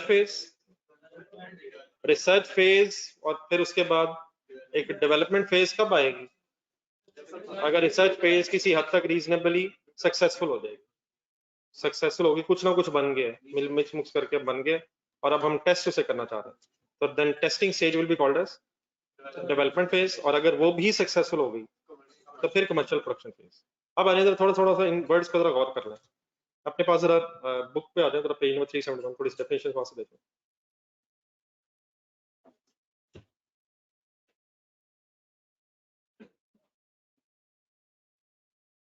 पहले तो ये 3 पॉइंट्स, अब वर्ड्स कुछ समझ ज़हन में आ गए कौन कौन से? Research, development and commercial production. Once the research phase is successfully completed, the development phase may begin, the successful completion of which then leads to the start of the commercial production phase. आ जाए research phase। अब ये कुछ definitions once again है जिन्हें हमने सिर्फ understand करना है थोड़ा सा, ये बिल्कुल हमने इसकी कोई डेप्थ में जाकर रटने की जरूरत नहीं है। कहते हैं research phase defined as original and planned investigation. Investigation क्या होती है? तहकीक। क्या इन्वेस्टिगेशन के रिजल्ट में हमेशा हम किसी फाइनल नतीजे पे पहुंच जाते हैं? इन्वेस्टिगेशन अनसक्सेसफुल भी हो जाती है। इन्वेस्टिगेट किया आपने, निकला कुछ नहीं, निकला शायद इसलिए कुछ नहीं कि हमें पता नहीं चला, ये भी हो सकता कुछ ना ही हो, या तो कुछ नहीं था या हमें पता नहीं चला, हमने बहुत इन्वेस्टिगेट किया। तो original and planned investigation undertaken with the prospect of gaining new scientific, और मकसद इस इन्वेस्टिगेशन का क्या है कि कुछ हासिल हो। क्या हासिल हो? कुछ साइंटिफिक या टेक्निकल इल्म हासिल, इल्म हासिल, इल्म सर, इल्म सॉरी, इल्म हासिल, इल्म हासिल, नॉलेज हासिल सर। तो रिसर्च फेज क्या वर्ड्स पढ़े जी? मेन इसमें वर्ड्स हैं planned investigation to gain knowledge, planned investigation. अब आ जाएगा, एक मिनट बोर्ड पे देखना। आपने रिसर्च स्टार्ट की सपोज 1 जनवरी 2021 पर, कहाँ रिसर्च स्टार्ट की? रिसर्च डिपार्टमेंट में। क्या खर्चे होना शुरू हो जाएंगे? मटेरियल्स, बिल्स, सैलरीज, एसेट्स का use, depreciation, licenses, amortization, insurance, repairs, क्या ये खर्चे स्टार्ट हो जाएंगे? और हो क्या रहा अभी? इन्वेस्टिगेशन। हमने अकाउंटिंग पॉइंट ऑफ व्यू से सिर्फ ये डिसाइड करना है कि क्या ये खर्चे जो इंकर हो रहे हैं ये एक्सपेंस आउट होने चाहिए या कैपिटलाइज होना चाहिए। मतलब नहीं, मतलब एक्सपेंस डेबिट होना है या एसेट बन रहा है, हमारा डिसीजन सिर्फ ये। ठीक है सर। तो रिसर्च फेज में जरा, रिसर्च फेज में जिस वक्त आप ये खर्चे कर रहे होंगे, पिछले पेज पे जरा जाए, वही 2 क्राइटेरिया पहले सामने रखना। क्या कॉस्ट मैयर की जा सकती है? अगर एक अकाउंटेंट रख लें तो यहाँ कोई वो खर्चा इस तरह से नहीं कि हमें नहीं पता कि क्या खर्चा आ रहा है। इससे अगर हम खर्चों का प्लस करवा लें तो कॉस्ट पता चल जाएगा। जितना अच्छा ये काम होता है हम खर्चे प्लस कर, अकाउंटेंट मन डेबिट क्रेडिट करते हैं, तो यहाँ कॉस्ट का इशू नहीं है। फर्स्ट में जाएगा, क्या हमें बेनिफिट्स एक्सपेक्टेड होंगे? लेकिन क्या वो इस वक्त प्रोबेबल लेवल पे होंगे या पॉसिबल लेवल पे होंगे? हो सकता हो जाए, हो सकता ना हो। तो यहाँ मसला किसका बनेगा? Probable benefits. देखिए ये तो उम्मीद तो आपको जरूर कोई ना कोई होगी कि हम जो ये सारा खर्चा करें कोई उम्मीद पे ही कर रहे होंगे, लेकिन फिलहाल रिसर्च फेज में बेनिफिट्स किस लेवल पे ही होंगे, किस पे नहीं होंगे? पॉसिबल लेवल पे ही होंगे। प्रोबेबल पे लेवल पे कब आएंगे? जब कुछ हाथ में कम से कम आए, तो अभी उम्मीद तो होगी, लेकिन शायद एक पॉसिबल उम्मीद होगी। तो देयरफॉर क्राइटेरिया मीट ना होने की वजह से कौन कौन सा, यहाँ सिर्फ दो में से, बल्कि सॉरी कॉस्ट वाला तो हो गया, प्रोबेबल बेनिफिट्स ना होने की वजह से, सिर्फ पॉसिबल लेवल पे बेनिफिट्स होने की वजह से अकाउंटिंग ट्रीटमेंट ये है कि research expenses are expense down. क्या डबल एंट्री ज़हन में आती है?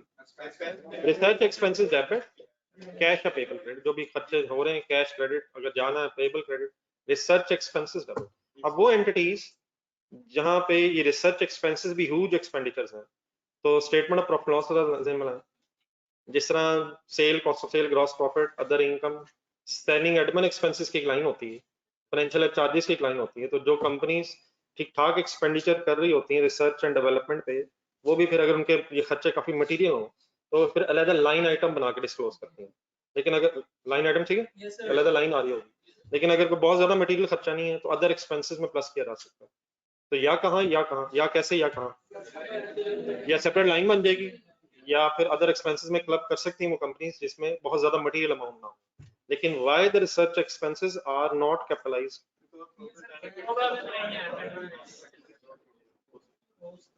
ठीक है सर, यहाँ तक। अब आ रहे हैं जरा, फॉर एग्जांपल मैं कोई डेट्स इसलिए अज्यूम करूँ कि जरा कोई अमोर्टाइजेशन की बाद में बहस हो जाए। लेट्स अज्यूम 31 मार्च 2022 पे मैंने तकरीबन 1 साल 3 महीने गुजार दिए। 1 जनवरी 2021 को स्टार्ट हुई और 15 मंथ्स के बाद 31 मार्च 2022 पे अल्हम्दुलिल्लाह साइंटिस्ट के साथ आपकी मीटिंग हुई और उन्होंने कहा जैसे आए सर सेलिब्रेट करते हैं सर, इनिशियल को फार्मूला हमारे हाथ लग गया है। ठीक है सर, क्या पिछले जो खर्चे अब हो चुके हैं, जो प्रॉफिट लॉस में चले गए हैं, अब उनको कैपिटलाइज कर रहे हैं?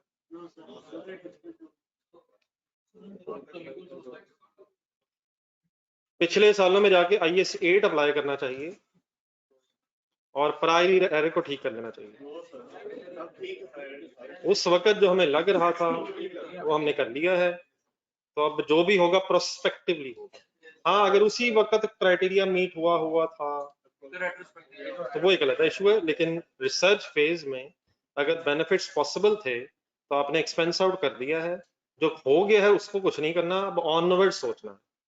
अब अगर फार्मूला हाथ लग गया है तो इसका बेटा फिर फर्दर रिफाइन करवाया जाता है, रिफाइन किया जाता है, टेस्टिंग की जाती है, फिर इसमें लूप होल्स चेक किया जाता है, उसे फिर फाइनल फिनिशिंग फॉर्म में लाके फिर अप्रूव करा के शायद कमर्शियल प्रोडक्शन की तरफ आ जाता है।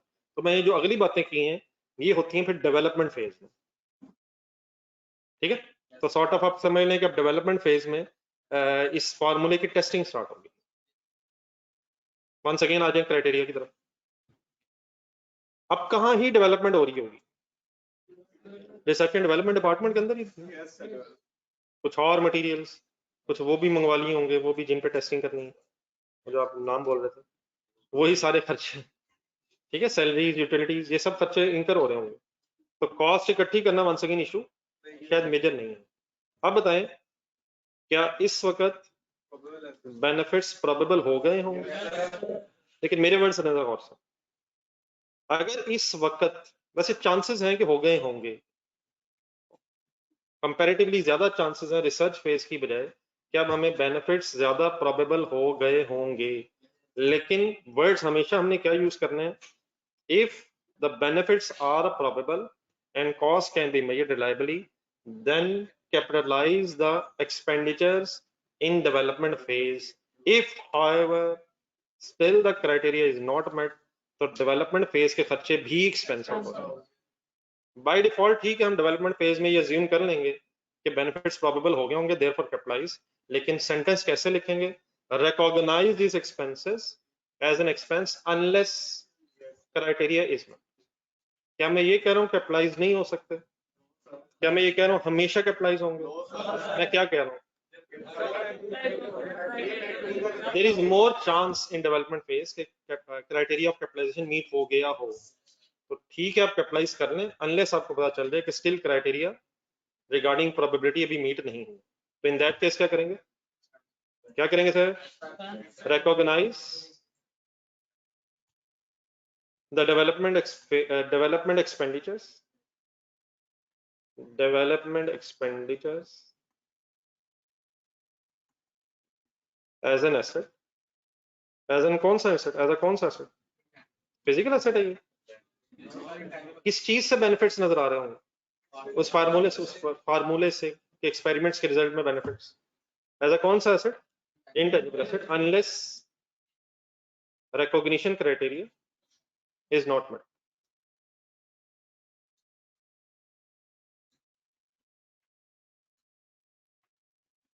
ठीक है सर, तो मीन्स से मेरी इस बात का मतलब ये है कि क्या डेवलपमेंट फेज के खर्चे भी एक्सपेंस आउट हो सकते हैं, अगर एलिमेंट सारा क्राइटेरिया मीट नहीं हुआ तो इवन देन एक्सपेंस आउट हो सकते हैं, लेकिन क्या कैपिटलाइज हो सकते हैं, कैपिटलाइज हो सकते हैं सर, अच्छा कोई एंट्री बता दें अगर कैपिटलाइज हो सकते हैं,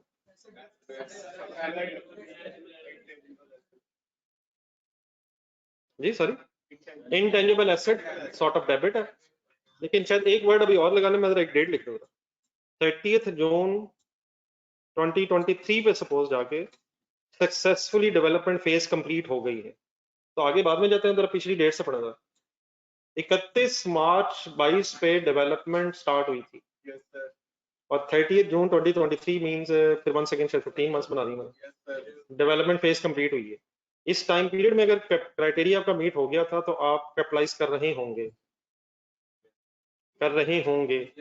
लेकिन शायद इस ड्यूरेशन में ये भी वर्क इन प्रोसेस कहलाएगा,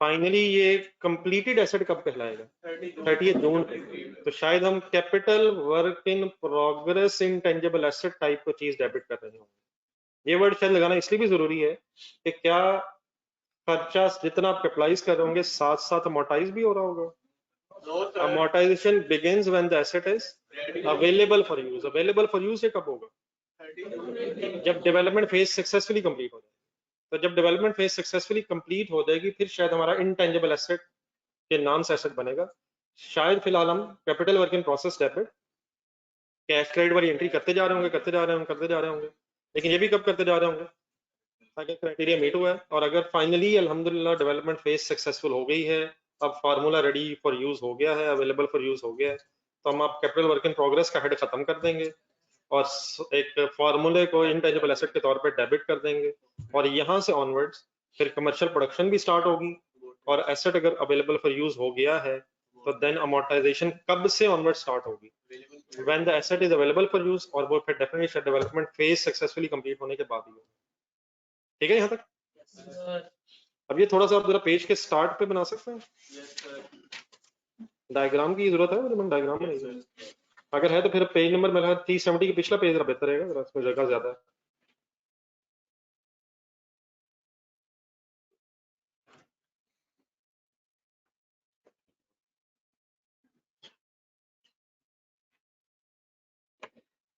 अब जिस तरह ये मेडिसिन हैं, उसी तरह ये जो मोबाइल कंपनीज हैं, ये भी तो नए नए मॉडल्स और नए नए फीचर्स के साथ अपने डिजाइन भी फीचर्स भी पता नहीं, तो ये भी कोई रिसर्च एंड डेवलपमेंट फेजेस में से गुजरते होंगे, जो नई कंपनी, ये जो गाड़ियां बनाने वाली कंपनीज हैं, ये भी अपना नया मॉडल जब लॉन्च करती हैं तो उसको भी एकदम टेस्ट करके मॉडिफाई करके चला के वगैरह वगैरह सब कुछ फिर आपके हाथों में देते हैं, तो जो भी कंपनी कोई इनोवेटिव प्रोडक्ट्स बना रही है, नई प्रोडक्ट्स बना रही है, वो फिर रिसर्च एंड डेवलपमेंट पे भी ह्यूज एक्सपेंडिचर्स इंकर कर रही है। सर समटाइम ज्योग्राफिकली दोबारा टेस्टिंग करनी पड़ती है, यानी कि रीजन वाइज आपको पहले जब आप अपने एरिया को क्लोज करें तो पहले वहां पर आपको दोबारा टेस्टिंग वहां उस एनवायरनमेंट के हिसाब से ठीक, कि वो गर्मी में भी गाड़ी चलती सही है नहीं, ठीक है, मतलब टेम्परेचर भी शायद अकॉर्डिंगली फिर एडजस्ट करते होंगे।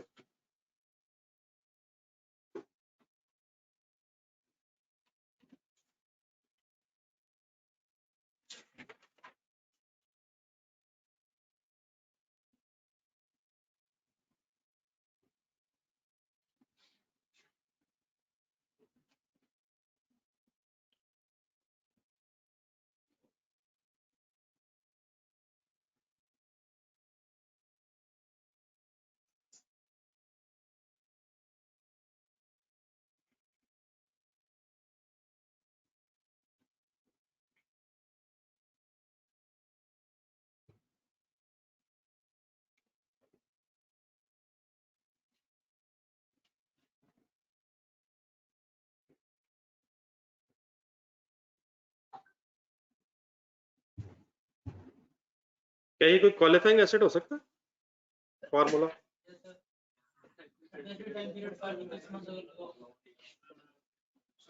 An asset will take substantial time period to get ready for its intended use or sale. हो सकता है सर। और अगर फिर इसको बनाने के लिए लोन लिए गए तो क्या फिर बोरिंग कॉस्ट भी कैपिटलाइज हो जाएगी? तो उसी तरह हो जाएगा, क्वालिफाइंग एसेट हो सकता है।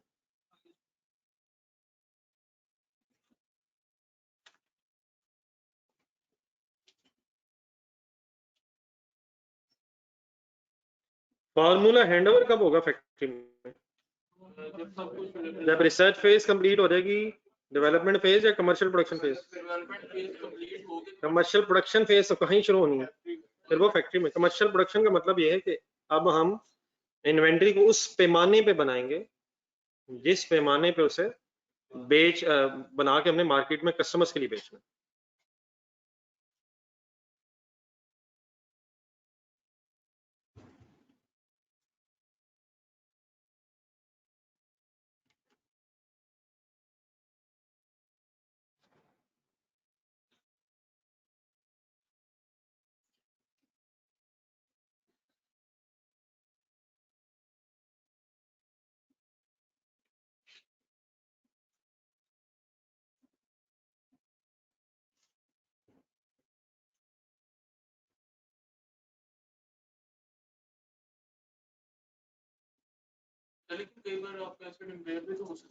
जी बिल्कुल आपने सही कहा है।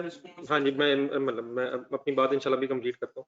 क्या ये हो सकता है कि हम फार्मूला डेवलप कर रहे थे और उसी दौरान किसी कंपेटिटर ने नई प्रोडक्ट ऐसी मार्केट में लॉन्च कर दी है कि हमें अब अपने इस फार्मूले से कोई फ्यूचर बेनिफिट्स प्रोबेबल नहीं रहे, तो अमोर्टाइजेशन तो कब स्टार्ट होगी? जब वो अवेलेबल फॉर यूज होगा। लेकिन हम कॉन्टिन्यूसली हर बैलेंस शीट डेट पे अपने इस एसेट को इम्पेयरमेंट पे के लिए टेस्ट करते रहेंगे। इम्पेयरमेंट टेस्टिंग होती रहेगी। क्या इसकी कोई कैरिंग अमाउंट होगी डेवलपमेंट फेज में?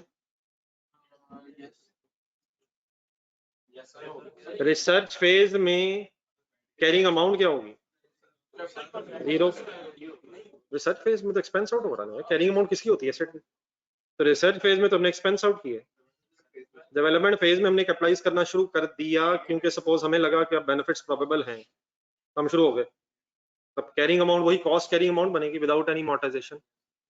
ऐसे तो उसे एज पर आई सेट अभी पढ़ते हैं कि एज इट इज जो कॉस्ट है वही कैरिंग अमाउंट, और उसको कॉन्टिन्यूसली हर बैलेंस शीट डेट पे इम्पेयरमेंट के लिए टेस्ट जरूर करेंगे।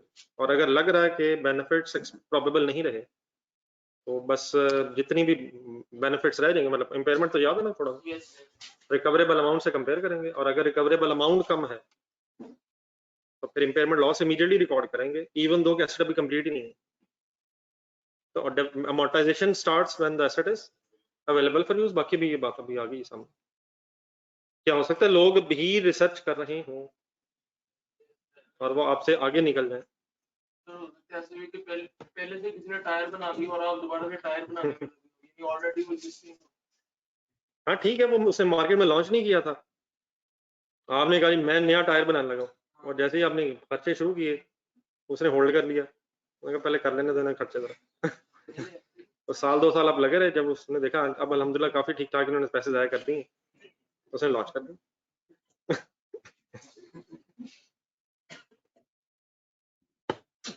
हर 2 नंबरी अचानक समझ आ जाती है, दूर दूर तक ये बात सही समझ आएगी। और अगर मैं कहूँ रिसर्च के स्पेलिंग सुना दे तो सवाल आना रिपीट कर दे, क्वेश्चन रिपीट कर दे।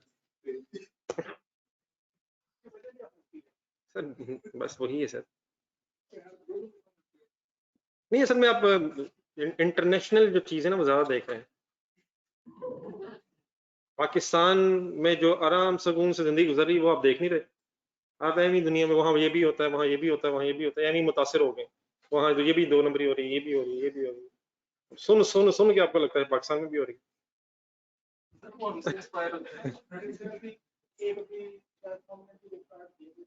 क्या किया हमने?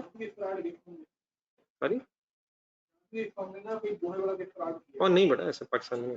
ये चार्टर्ड अकाउंटेंट्स को बदनाम करने की साजिश है, एक कोई कॉन्स्पिरेसी हो रही है चार्टर्ड अकाउंटेंट्स के खिलाफ। जी नोट कर लिए सर। देखिए चार्टर्ड अकाउंटेंट, आप ईमानदारी से मुझे बताएं, टैक्स से शुरू करें, टैक्स FA2 इंशाल्लाह भी, ऑडिट, हर जगह तो आप एथिक्स पढ़ते हैं। Yes, sir. इतनी एथिक्स कैसे हो सकता है? नहीं सर, क्या कर नीति तो आ रही है। नहीं अभी मतलब पुराने ना बड़े हुए एथिक्स, हमारे जमाने में एथिक्स सिलेबस में नहीं थे। सही बता रहा हूँ, चेक करने हमारे जमाने की किताबें, वो ठीक है, इस वजह से हमें पता नहीं था। तो अभी ये जो फर्म्स भी जिनके पास है ना, ये भी बेचारे पुराने ना, तो इन्हें आइडिया नहीं कि एथिक्स भी होती हैं। आप लोगों को तो पता है, तो बस ठीक है, वो पुराना वक्त गुजर गया। ये नोट कर लिया सर जी, जरा बात एक थोड़ी पूरी करना जरा। एथिक्स है ना, बंदे ने पढ़ ली तो बस मजा आ गया उसे, और अगर पढ़े ना हो तो ठीक है।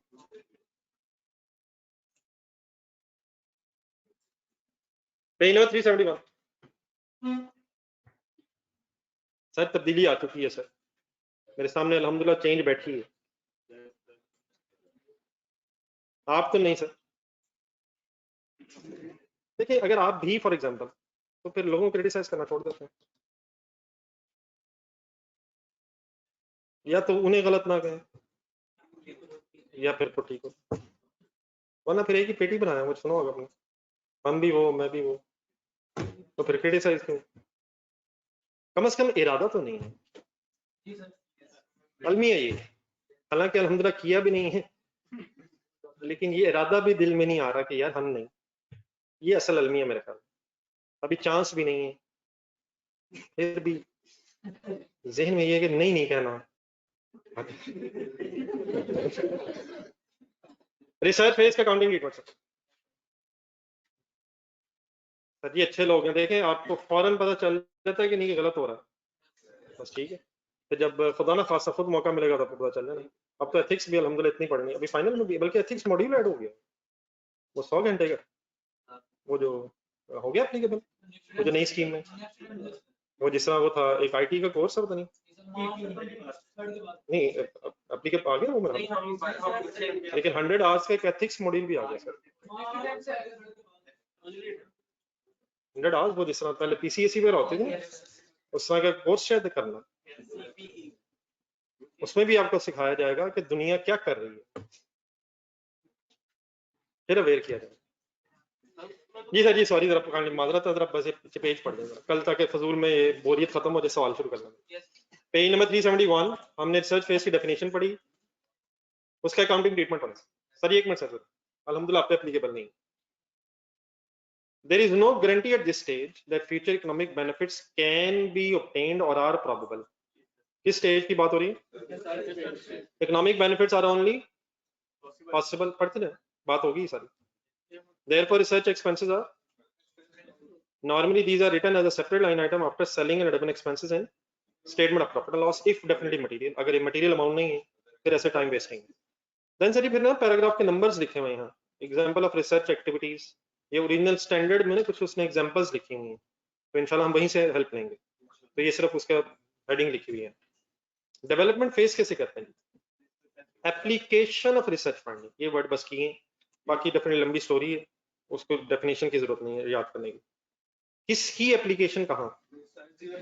रिसर्च की जो फाइंडिंग हुई है वो उसकी एप्लीकेशन होगी to a plan or design of the product of a new substantially improved product prior, लेकिन किससे पहले होती है? prior to the commercial of the commencement of the commercial of, ये ढूंढे। डेवलपमेंट फेज किसके बाद और किससे पहले होती है?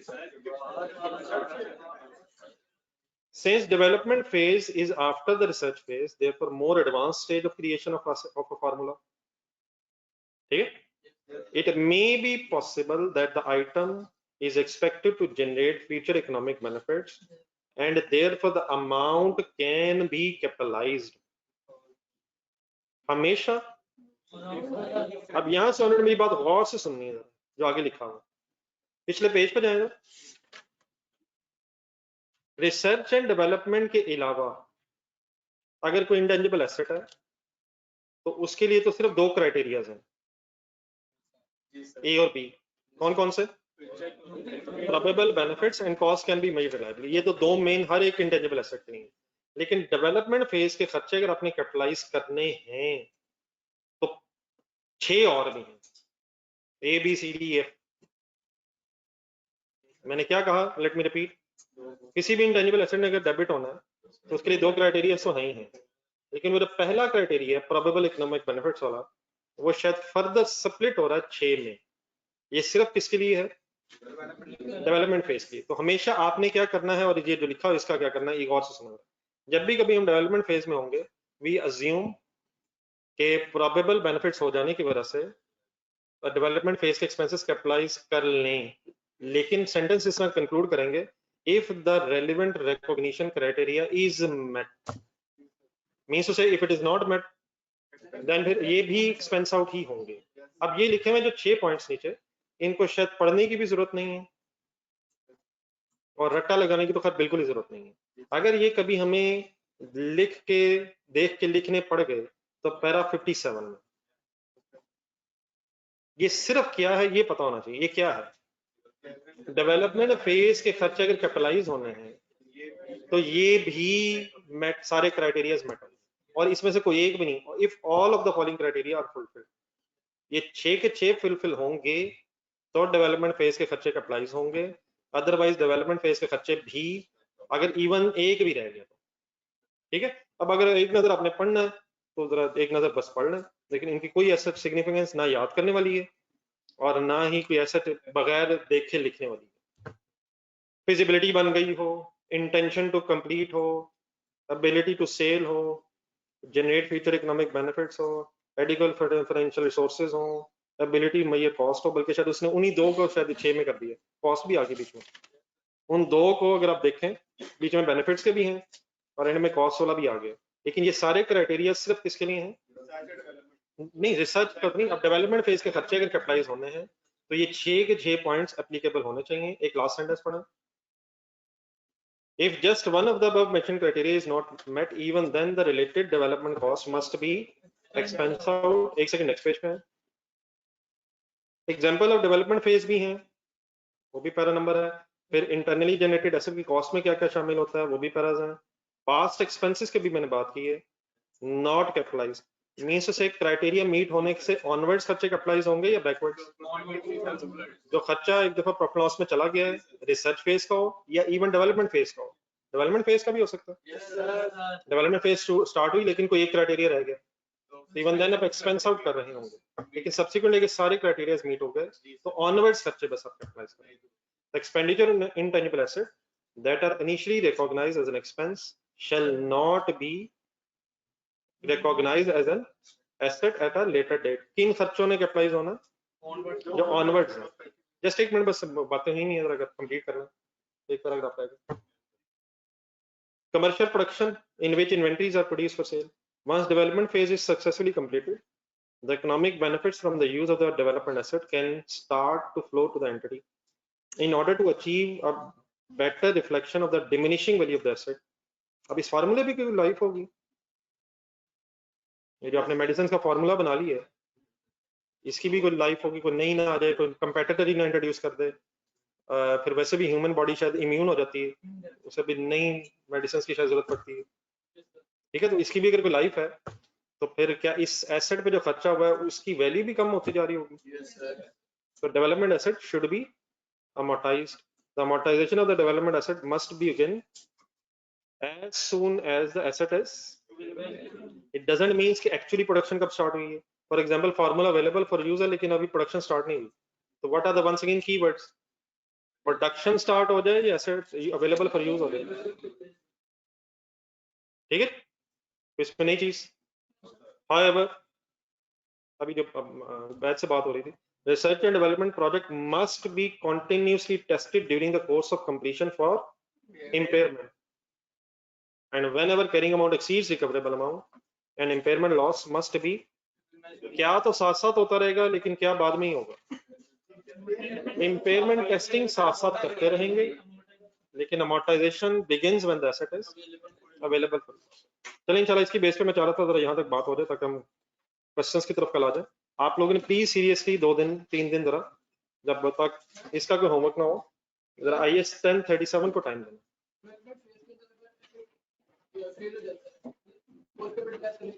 तो वो इमीडिएट एक्सपेंस आउट हो जाएगी। इम्पेयरमेंट का यही मतलब, immediate sir, impairment loss debit, accumulated impairment loss credit, ऐसे खत्म। कैरिंग अमाउंट जीरो, अगर रिकवरेबल अमाउंट जीरो है तो एसेट जीरो कर दिया। जितना खर्चा कैपिटलाइज किया होगा सारा एक्सपेंस आउट हो जाएगा। Yes, sir. कैपिटलाइज कर भी लिया अगर और बाद में एसेट इंपेयर हो गए तो एसेट खत्म हो जाएगा। हम डेप्रिसिएशन का वेट नहीं करेंगे। ये ठीक है बड़ा ऑनलाइन स्टूडेंट्स, आपका तो नहीं कोई क्वेश्चन रहेगा?